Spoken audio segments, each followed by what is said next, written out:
வணக்கம். இது என் வழி இயற்கை வழி. நான் உங்க ராஜமுரளி. உங்களுக்கு தெரியுமா பகுதியில கடைசி எபிசோட் இது. இதுல என்ன பார்க்க போறீங்கன்னா, கடுகும் மஞ்சளும் சேர்ந்து அழகுல என்ன செய்யும் அப்படிங்கறத பத்தி பார்க்க போறீங்க.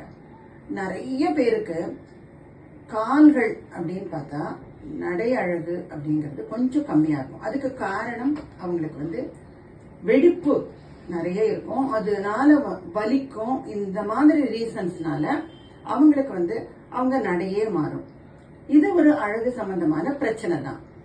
இந்த பிரச்சனைக்கு காரணமான வெடிப்பை எப்படி போக்குறது அப்படிங்கிறது தான் இந்த கடுகு தூளும் மஞ்சள் தூளும். மஞ்சள் தூள்ல கஸ்தூரி மஞ்சள் தூள், இந்த ரெண்டும் ஒரு டீஸ்பூன் எடுத்து அது ரெண்டையும் சேர்த்து மறுபடியும் நீங்க அரைச்சு அதை என்ன செய்யணும் அப்படின்னா, முதல்ல பாதத்துல வெடிப்பு இருக்கிற கால்கள்ல நிறைய கிராக்ஸ் இருக்கும்போது அது நடுவுல எல்லாம் கருப்பு கருப்பா இருக்கும்.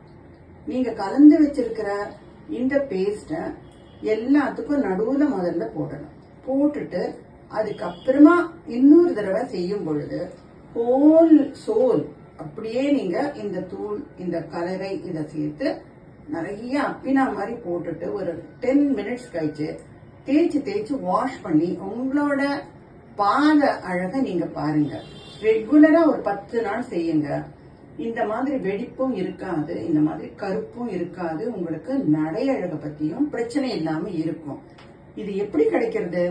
கடுகு நல்ல வார்ம் ஆக்கும், அதே மாதிரி ஸ்கின்ன சாஃப்ட் ஆக்கும். இந்த பிரச்சனையே ட்ரையா ஆயிட்டு இருக்கிறதுனாலதான் வருது. அது திக்னஸ் கிடைச்சிடுறது. அந்த பிகாஸ் ஆஃப் த ட்ரைனஸ் அந்த சோல் எல்லாம் திக்காருது. இப்ப இது கொடுக்கிற சாஃப்ட்னஸ் அந்த க்ளோஸ் பண்றதுக்கு ஹெல்ப் பண்றது. அந்த கலரை மாத்துறது எது? நம்ம அதுல யூஸ் பண்ற கஸ்தூரி மஞ்சள். சோ மஞ்சளும் கொடுக்கும், கடுகும் கொடுக்கும். எதை? கால் அழக. சோ கால் அழக கொடுக்கும்போது உங்க நடை அழகும் நல்லா இருக்கு இல்லையா?